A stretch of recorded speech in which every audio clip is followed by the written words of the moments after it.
Bienvenue sur Les Achievers, le podcast Vente et Business. Ensemble, on va s'inspirer des meilleurs et apprendre.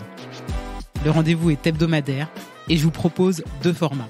Un mardi sur 2, des dirigeants commerciaux nous partageront leur parcours, leur business model et leur réalité de la vente dans leur secteur. Et un autre mardi sur 2, des séries sur des sujets d'expertise impactant les organisations commerciales. Je suis Audrey Pétro, consultante en développement commercial et toujours sur le terrain. Je vous souhaite une très bonne écoute.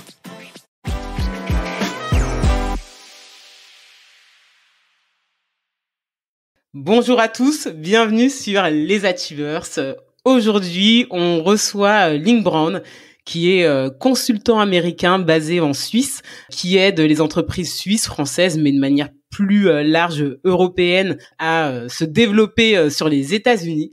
Bienvenue Link, comment tu vas ? Ça va très bien, merci beaucoup Audrey. Je suis très content d'être ici. C'est mon première fois de faire un podcast en français, mais aucun problème. Ok, très bien. Alors déjà, peut-être que pour commencer, avant de te présenter, tu peux nous expliquer comment ça se fait que tu parles français ? J'ai né aux États-Unis. Je suis américain, complètement américain. Mes parents ont mis moi et ma sœur dans l'école bilingue de 5 ans jusqu'à 18 ans. J'ai fait le baccalauréat international. J'ai fait tout en français, moitié anglais. Mais après 13 ans d'apprendre français, c'est pas exactement le même que quand vous habitez en France, quand vous travaillez en France. Mais en 2016, j'ai déménagé en France pour aider une entreprise suisse à Lyon de mondialiser. Et une chose qui c'était un très grand objectif pour moi, c'est de travailler 100% en français. Grande raison, c'est de crédibilité avec l'entreprise pour aider de gérer à nouveau direction. Donc, j'ai travaillé 100% en français pendant 2 ans et maintenant en Suisse, je parle franglais, majorité. Est-ce que t'es pas obligé en Suisse? Ok, très bien. Alors, est-ce que tu peux nous expliquer ton parcours ? Donc, tu nous as expliqué que tu étais arrivé en 2016 en France, aujourd'hui tu es en Suisse, mais ton parcours aux États-Unis professionnel, comment tu es arrivé dans le business, le développement commercial et ce que tu fais aujourd'hui ? Par éducation, je suis un ingénieur chimique.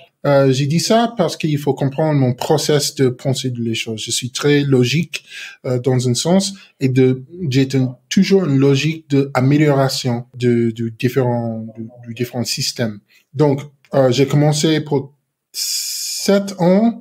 J'ai travaillé dans le domaine technique applicatif et après, quand j'ai vu que je peux gagner beaucoup plus dans les ventes. J'ai dit... Ça, c'est souvent ça une des raisons des reconversions dans le business. J'ai dit... Attends, tu rencontres un commercial qui te dit « Attends, mais je gagne 4 fois plus que toi. » Exactement. Non, oui, exactement. Donc, j'ai dit non, je vais changer ma direction. Ouais. Donc, j'ai commencé à travailler pour faire des ventes techniques, de temps en temps des services, aussi des appareils pour des laboratoires, choses comme ça. Donc, j'ai travaillé là pour 24 ans. Et aussi, j'ai eu toujours mon propre entreprise aussi à côté. C'est très américain. Les Américains ont toujours un side hustle. Un side hustle aussi. Mais en 2014, j'ai commencé de travailler avec une entreprise française, quand j'ai dit basée à Lyon. Et j'étais le directeur commercial pour les Amériques, pour cette entreprise. Après 20 mois ou quelque chose, nous avons doublé les ventes. Et après ça, ils ont demandé à moi de déménager en France pour aider lui de changer, de piloter le parti commercial global pour aider cette entreprise de vraiment mondialiser son approche. Et donc, c'est une très grande opportunité. Je suis complètement thankful. Pour cette opportunité parce que c'est une grande chance pour moi d'avoir des différentes cultures, encore plus de différentes cultures. Et maintenant, quand j'ai déménagé en Suisse, j'ai travaillé là pour notre 4 ans. J'ai parti il y a 1 an et j'ai pensé qu'est-ce que je veux faire, qu'est-ce que je vais faire avec ma vie. J'ai vu que tous mes succès dans ma vie étaient toujours d'aider des entreprises l'étranger qui veut travailler aux États-Unis. Chaque fois, il vient aux États-Unis avec son approche, peut-être c'est suisse, française, du Canada aussi, le même sur canadienne, même chose, c'est pas le même que les États-Unis. Il faut toujours adapter. Et donc, j'ai vu que ça, c'est une chose qui est en commun avec tous mes succès au passé. Et donc, j'ai vu que c'est une grande opportunité ici. Il y a plein de personnes qui aident aux États-Unis, mais il n'y a pas beaucoup des Américains qui peuvent parler la langue et qui comprennent bien les différents types de marchés aux États-Unis. Donc, j'ai pensé que c'est une bonne opportunité pour moi et pour les entreprises. Ok, très bien. Alors du coup, est-ce qu'aujourd'hui, tu peux nous expliquer en quelques mots ce que tu fais et ce que tu proposes à ces entreprises européennes? 4 choses. Un, des stratégies, des stratégies de consultation. Deux, génération du piste, ou lead generation. Nous piloter ses approches de lead generation. Nous aide aussi avec des ventes. Nous avons des différents vendeurs aux États-Unis qui peuvent aider, travailler localement. Et dernière chose, c'est quand il est prêt pour embaucher quelqu'un aux États-Unis, nous avons un système pour aider avec les embauchements aussi. Et quand tu dis que vous avez un système pour les aider à embaucher des gens aux États-Unis, c'est uniquement le recrutement ou vous prenez également en charge le sujet légal, immigration, parce que ça aussi c'est une autre problématique. J'ai mon réseau qui fait tout ça. Moi, je s'occupe la partie de embauchement des nouveaux employés, mais j'ai aussi des avocats que j'ai travaillé, des différents consultants qui peuvent aider de vraiment faire les parties légales aussi. Aujourd'hui, c'est ta structure, tu es à ton compte, tu travailles avec des partenaires, mais est-ce que tu as des salariés ou des gens qui t'aident au quotidien? Oui, j'ai 4 personnes sur mon équipe, une personne ici en Suisse et 2 personnes à l'étranger. Et aussi, j'ai des partenaires dans différents domaines, ça dépend. Ouais, très bien. Et écoute, j'ai plein de questions à te poser sur ton expertise. Aujourd'hui, on est là pour ça. Et en plus, je pense que ça rentre complètement dans la veine qui est en train de prendre le podcast, à savoir des interviews de dirigeants commerciaux, mais également le sujet du go-to-market, en sachant que là, ça serait le go-to-market à l'international vers les États-Unis. En introduction, j'ai dit que tu servais essentiellement des entreprises suisses, françaises et éventuellement européennes. Quelle est la typologie des entreprises que tu vas aider à se développer aux États-Unis? C'est quoi leur taille, leur chiffre d'affaires, les secteurs? Tu peux nous en dire plus? Normalement, c'est B2B. C'est des différentes entreprises industrielles aussi. C'est le base de mes types de clients. Mais j'ai des nouveaux clients en EdTech, des SaaS, en anglais c'est CPG, donc ils fabriquent du chocolat. Ils vendent aux États-Unis, mais c'est B2C complètement, c'est retail, c'est différent, mais je pense qu'ils utilisent moins parce que c'est l'approche qui est importante. Typiquement, je travaille pas avec des startups, des pure startups. Pour quelle raison? Parce que normalement, j'aime mieux quand quelqu'un à combattre un peu dans le marché avant que je travaille avec lui. Parce que quand il commence, il est polyvalent, mais en même temps, il pense qu'il y a une direction qu'il faut aller, que c'est sûr. Mais quand vous essayez quelque chose et ça ne marche pas, vous disiez, OK, je suis prêt pour écouter. Ah ouais, par rapport au mindset. C'est une différente mindset complètement. Donc, et une partie de mon approche, c'est de utiliser les outils que vous avez dans votre poche, dans votre domaine. Je veux pas faire des hypothèses, des rêves de quelque chose qu'il faut faire. Je pense plus utiliser les success stories avec tes clients, utiliser les ressources, utiliser les expériences, des bonnes expériences et des mauvaises expériences. Et le chose c'est que il faut changer l'histoire que vous donne de tous ces types d'expériences. Si vous pensez que tout c'est mauvais, il faut faire une autre chose, c'est difficile de vraiment changer la direction d'une entreprise. Mais si vous comprenez qu'il y a des bonnes choses dans les mauvaises expériences, je sais pas comment. Ce que tu veux dire, c'est essayer de de retravailler le discours des mauvaises expériences pour en faire ressortir les bons éléments et mieux se vendre. Exactement. Peut-être, oui, exactement. Peut-être les gens ils pensent que tout ce qu'ils ont fait est mauvais, mais c'est pas du tout ça. La réalité, c'est 80% des choses directionnellement, c'est correct. Mais peut-être le client a pensé et faire une chose qui est un peu a dévié un peu de son mission. Et mon idée, c'est de toujours aider de revoir le true north. Je sais pas comment dire en français. Ouais, c'est le vrai nord, quoi. Enfin, la direction principale. Exactement. Et alors, du coup, tu vois, ce que tu dis là, ça m'amène à une question. Aujourd'hui, quelles sont les erreurs principales que font les entreprises suisses ou françaises que toi, tu as pu accompagner quand elles veulent se lancer aux États-Unis, justement? C'est pas nécessaire que Suisse, c'est tout le monde. Ok. Quand il y a un problème dans une entreprise, quand votre résultat n'est pas exactement comme vous envisionnez, c'est normal pour quelqu'un de retourner à ses habitudes culturelles. Il y a une mentalité qui est toujours régresser à tout ce ils savent au passé, mais ça c'est l'erreur. C'est que quand vous entrez un nouveau marché, il faut penser comme les gens dans ce marché.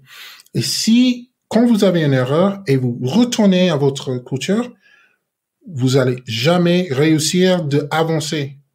Vous allez plus loin de votre vision et pas plus proche. Je sais pas si ça c'est... Je vois ce que tu veux dire, mais concrètement, comment on fait pour comprendre le modus operandi d'autres cultures, tu vois? Tu dis il faut faire comme le marché cible, mais comment on fait pour s'approprier la manière de penser américaine, par exemple, en termes de business? Comment tu fais? Tu vois, t'es français, ou suisse, t'as toujours travaillé en France ou en Suisse. Comment tu fais? Franchement, c'est difficile. C'est difficile de comprendre parce que moi, quand j'ai dit, j'ai habité en France pour 2 ans. J'habite maintenant en Suisse pour les derniers 5 ans. Je vais jamais dire à une boîte américaine, viens avec moi, je vais aider pour améliorer votre vente en Suisse. Parce que c'est pas mon culture. Donc, concrètement, c'est pour moi de aller avec un client, de voir les habitudes ou pourquoi il fait une chose ou une autre, comprendre pourquoi dans son mentalité, dans son culture, pourquoi il fait un peu de traduction entre tout ce qu'il fait et comment les Américains sentir ces types des actions. Et après, aide de changer à de faire dans le propre direction. Et pour utiliser une approche qui va être intéressante pour les Américains. Une chose pour dire, c'est que il faut toujours avoir du feedback. Et ça, c'est une chose qui est hyper importante. Et pas feedback de votre côté. Demande à des clients américains. Si quelqu'un n'achète pas ou s'il a une mauvaise expérience, demande à lui pourquoi il pense comme ça. Et après, changer votre approche de comment les clients dire et pas de comment nous sentir. Ok, et alors, c'est super intéressant ce que tu dis parce que je pense que dans la plupart des cas, bon, je sais pas si je peux parler pour tout le monde ou toute la France, mais les gens, quand ils perdent un deal, on perd le deal. Alors, le client va te donner quelques raisons. Ah, c'était trop cher, on a préféré partir avec tel concurrent. Oui. Parfois, dans certaines boîtes très avancées, on va faire un post-mortem suite à un gros appel d'offres qui a été perdu. Oui. Mais cette démarche de vraiment se poser avec le client et de lui demander du feedback, je pense que je ne l'ai jamais vu, tu vois. Est-ce que c'est des choses qui sont pratiquées aux États-Unis de manière régulière ou ça, c'est toi qui l'inclus dans ton accompagnement qui, je comprends, est très, en plus, management, coaching interculturel dans le business? C'est moi qui fais, c'est pas... Pour faire des enquêtes, c'est commun. Mais c'est pas une habitude toujours, particulièrement quand vous perdez une opportunité. Moi, j'ai fait systématiquement. En Suisse, je fais systématiquement. Ou en France, quand je perds quelque chose, je demande qui fait un post-mortem ou quelque chose avec moi pour demander. J'ai dit, je vais pas jamais vendre mes services encore. Non, je veux seulement comprendre. Et si vous êtes humble, vous écoutez sans ego, vous pouvez comprendre comment vous pouvez adapter votre approche pour le nouveau marché. Ok, et ça, tous les clients l'acceptent? Non. Enfin, les clients du coup, non. Non. Mais c'est pas nécessaire que tout le monde accepte. C'est nécessaire que quelqu'un accepte. Non, mais c'est comme les ventes. Ouais.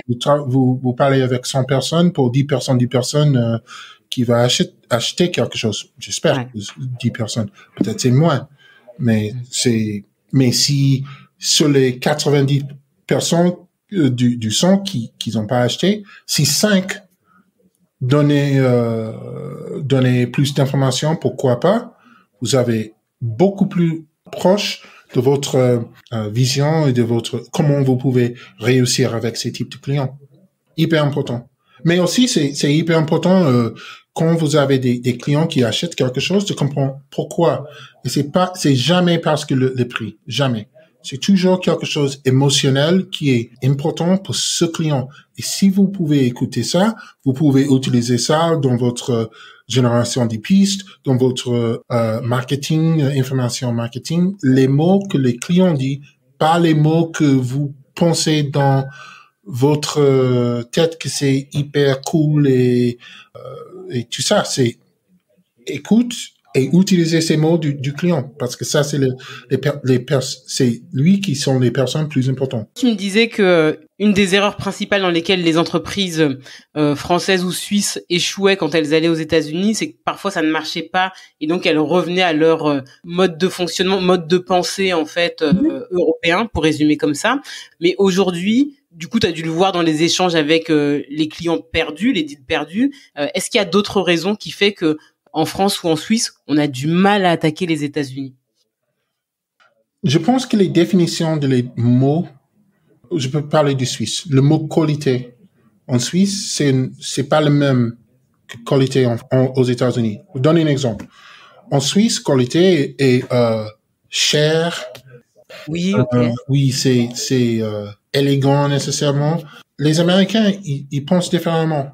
En Américain, qualité, c'est peut-être facile à utiliser. Ok. Ouais. Ils pensent comme ça. Ils pensent pas nécessairement. Il y a des gens qui pensent que le plus haut de gamme, c'est le plus haut qualité. Mais ce mot ne traduit pas dans la même manière.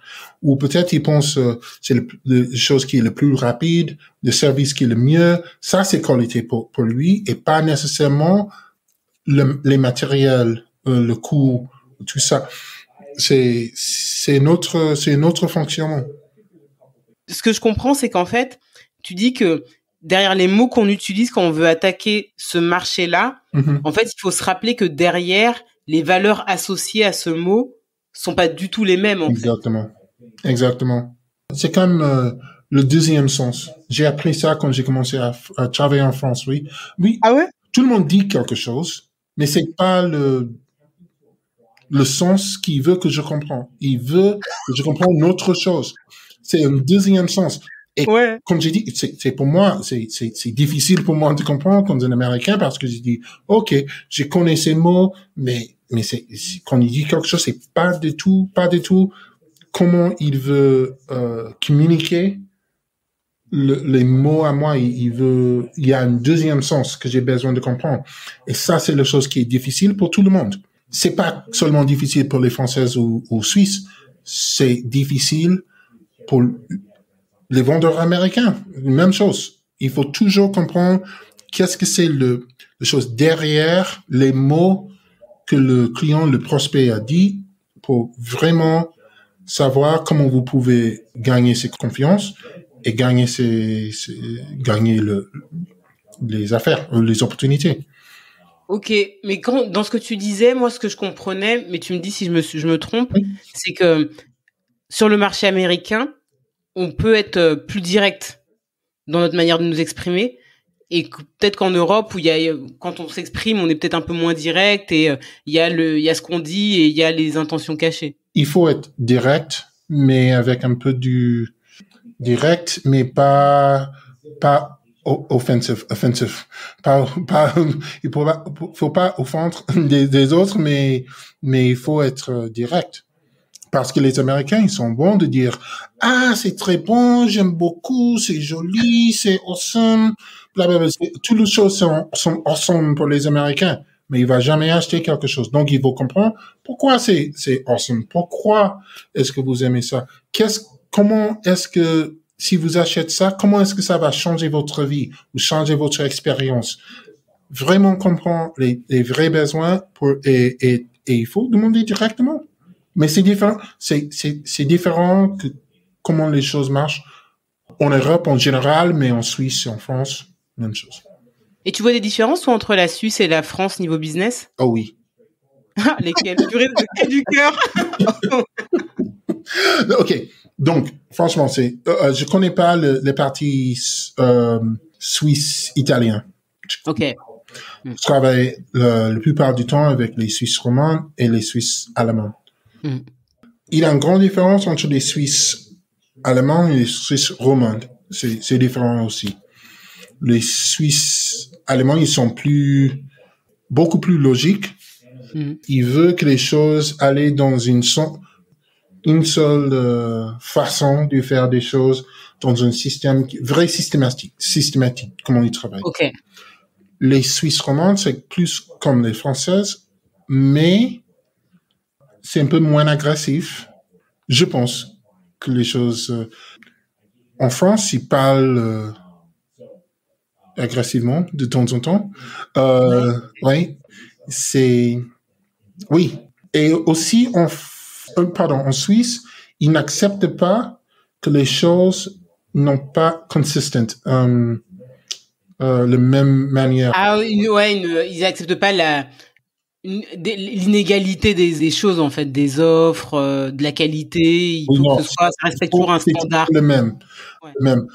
En France, j'ai vu que de temps en temps c'est bon peut-être, et de temps en temps c'est moins. C'est pas systématique, c'est pas les mêmes expériences chaque fois. De temps en temps c'est bon et peut-être pas. Et les Français acceptent ça. Les Suisses jamais. Va jamais accepter des choses comme ça. Donc ça c'est une différence. Il y a des autres différences aussi, mais ça c'est une chose qui est en tout cas qui t'a suffisamment marqué pour que tu me dises oh oui et que ce soit le premier exemple qui te vienne en tête. Oui. Ok. Oui, mais ça c'est la vie personnelle aussi. Est-ce que tu aurais en tête les choses qu'on devrait savoir en France notamment pour mieux cibler le marché américain? Qu'est-ce qu'il faut garder en tête? Pour moi, les Américains, il faut comprendre que les Américains ont une certaine logique de comment ils pensent toutes les choses. Ils pensent toujours simplicité, facilité, je sais pas si c'est exactement le même, et rapidité, je sais pas, que les choses allaient vite. Si vous pouvez aider quelqu'un de faire quelque chose plus facilement, avec une meilleure expérience, oui, et c'est plus simple, il veut utiliser. Good enough, c'est bon pour un Américain. Mais il faut pas, c'est good enough, que c'est pas une qualité, c'est pas bon. C'est que good enough, c'est que, il faut pas compliquer des choses pour les. Ok, ça fait le travail, ça fait le job, donc c'est bon. Il fait des choses vite. Il veut économiser son temps et économiser, il va payer pour économiser son temps et pour simplicité. J'ai d'expliquer, vous pouvez gagner des affaires seulement parce que vous donnez une meilleure expérience. Plus rapide, plus simple. Les gens peuvent changer, ils veulent changer seulement parce qu'il y a un changement d'expérience. Donc, c'est important de comprendre. Deuxième chose, si vous embauchez quelqu'un aux États-Unis, les Américains changent du travail comme ça. Il y a toujours une opportunité, il n'a pas une loyalty. Ouais, non, mais c'est, il va pas. Donc, s'il y a une opportunité, il peut changer. Et ça, c'est vraiment important. Et ils sont pas jugés négativement sur le marché du travail parce qu'ils changent souvent de boulot, en fait. Je te dis ça parce que tu vois, typiquement en France, dans certaines entreprises, et je pense peut-être les plus grosses, c'est considéré comme de l'instabilité professionnelle. Oui. peut-être de moins en moins, tu vois, et notamment dans le monde des startups, les nouvelles générations, etc., mais pas aux États-Unis. Non, oui. C'est normal que quelqu'un partit chaque 2 ans. C'est normal maintenant. Peut-être il y a 20 ans ou 30 ans, c'était comme ça. C'est quelque chose de mauvais, mais maintenant, c'est différent. Oui, ça c'est une chose il faut comprendre. Ok, est-ce que tu vois d'autres choses, je suis une boîte française, encore une fois, qui veut se développer aux États-Unis, d'autres choses à garder en tête dans ma relation avec de futurs partenaires là-bas? Les Américains ne travaillent pas. Ok, je veux pas parler négativement du entreprise, mais j'ai travaillé avec une entreprise où, au début, ils ont mis dans ses offres 3 mois 3 mois pour livrer l'appareil, sauf le mois août. Ah. L'Américain, il a dit quoi? Il a aucun sens de dire quelque chose comme ça. Il n'a pas un mois août. C'est une boîte française. C'est une boîte française.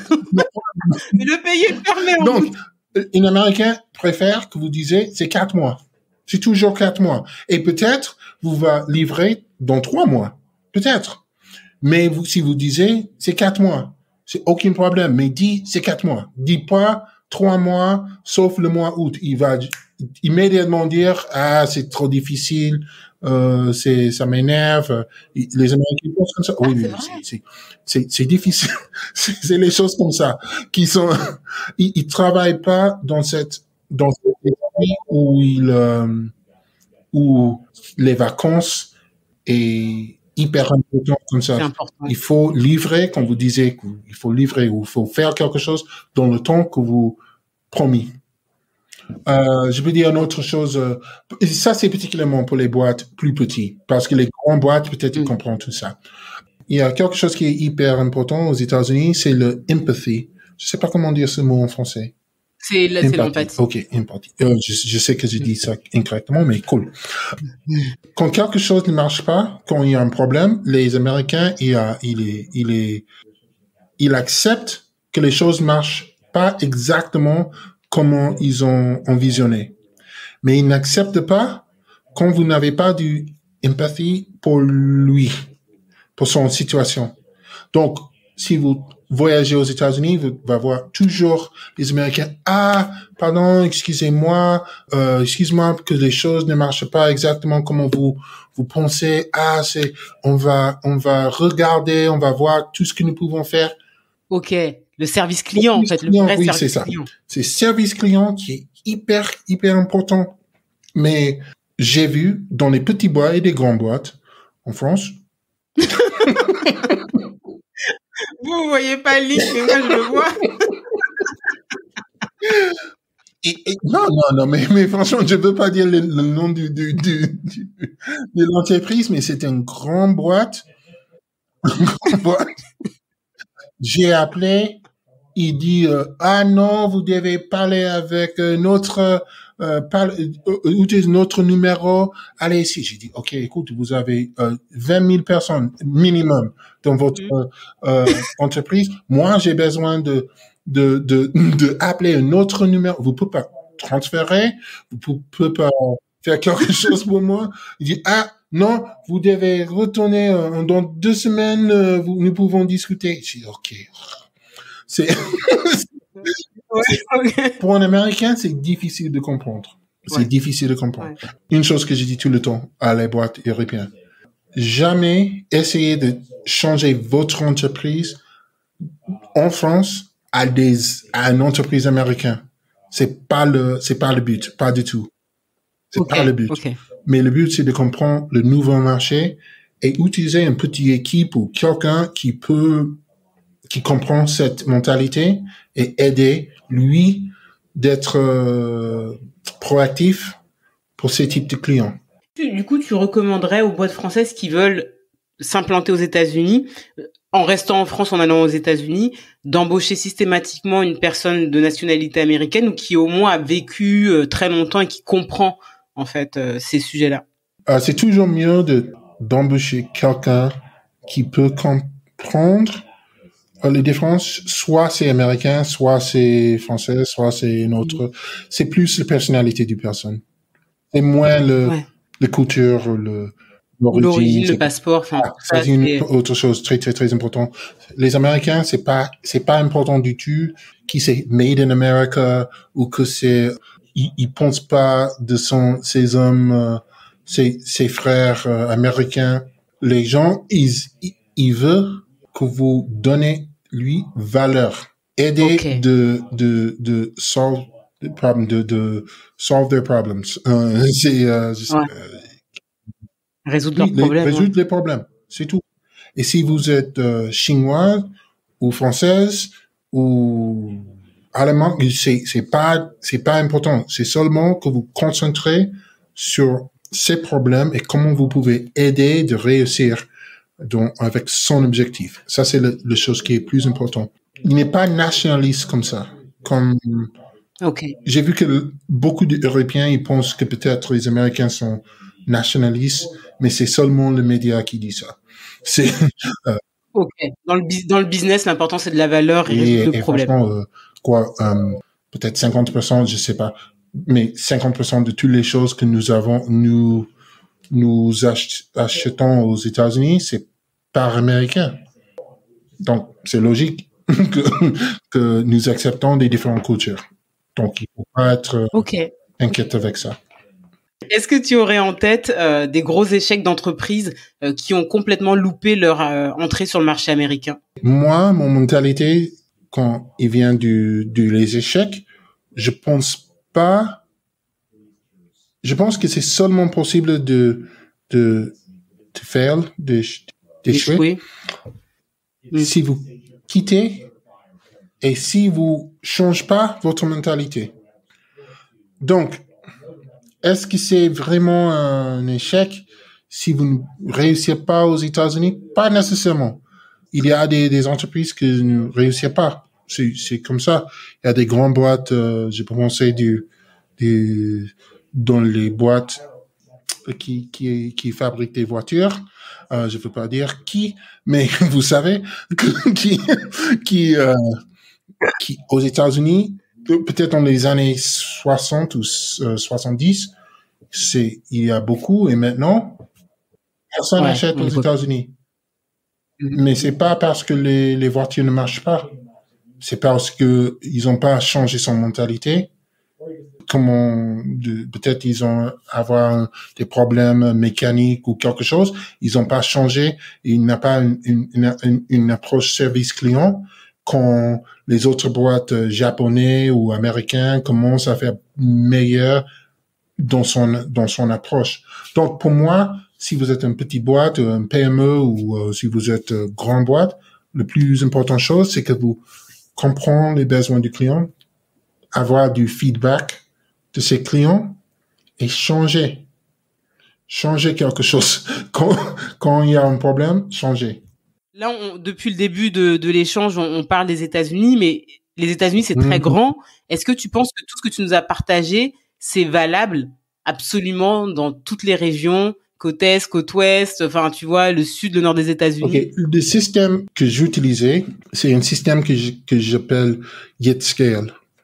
Ça va dire Get, et c'est un acronyme pour Grounded, Efficient and Targeted. Grounded, ça va dire utiliser tout ce que vous avez. Utilisez premièrement, les choses que vous avez.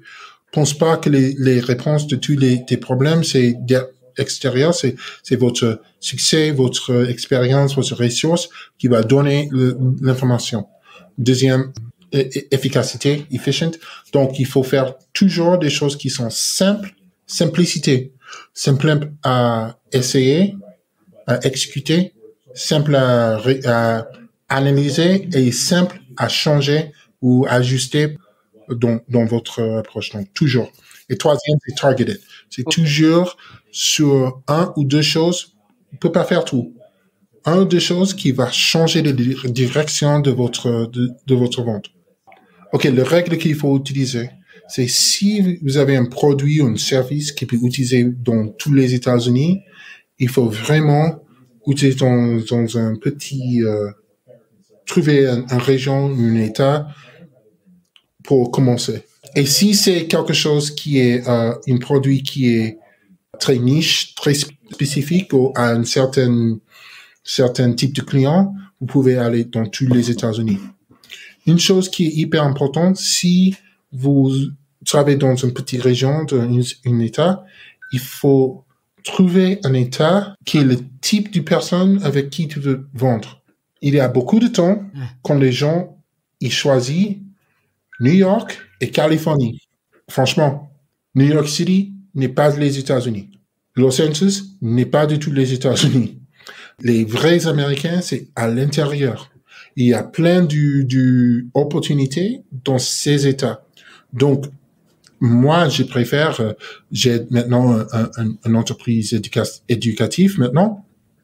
Et, au début, je commence en Californie et New York et j'ai dit, non, c'est pas parce que tout le monde allait là. Donc, il faut trouver où vous pouvez aller qui donne plus de possibilités de avancer. Et donc, nous commençons dans les autres États qui va aider de réussir. Donc, il faut penser pas que les choses que vous avez apprendre sur la télévision ou sur les médias, que c'est Californie, Texas, Floride ou quelque chose comme ça. Non. Pensez, il y a 46 autres États. On peut aller dans des autres régions aussi.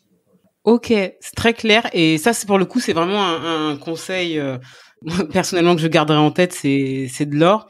On va s'approcher de la clôture de cet épisode. Toi, pour conclure, est-ce que tu aurais un message à passer et notamment aux boîtes qui s'intéressent aux États-Unis? Est-ce que tu as un message à passer? T'en as passé plein pendant tout l'épisode, mais s'il y a une chose qu'on devrait retenir, quelle serait-elle?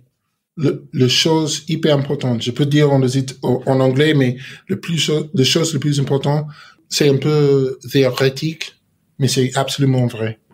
Que les réponses, c'est pas possible de aller à votre vision. Si vous avez une grande vision d'augmenter les ventes de votre entreprise, c'est pas possible d'aller là avec tout ce que vous avez maintenant. Mais c'est possible de commencer avec tout ce que vous avez. Donc, il faut pas penser que les réponses n'est pas dans votre coin. Il faut penser que vous avez l'information, mais il faut penser dans un autre sens. Il faut trouver une autre manière de penser de votre situation si vous voulez vraiment augmenter et commencer votre démarche à votre grande vision. Merci beaucoup, Link. C'était super enrichissant, super intéressant. Je pense que tu vas avoir posé des petites graines dans la tête de pas mal de personnes qui s'intéressent aux États-Unis.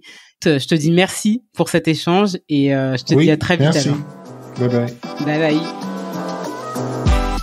Merci d'être arrivé jusqu'à la fin de cet épisode. J'espère qu'il vous a plu et que vous avez appris des choses. Si c'est le cas, vous pouvez lui donner 5 étoiles sur votre plateforme d'écoute et le partager à votre entourage. À très vite pour un prochain épisode.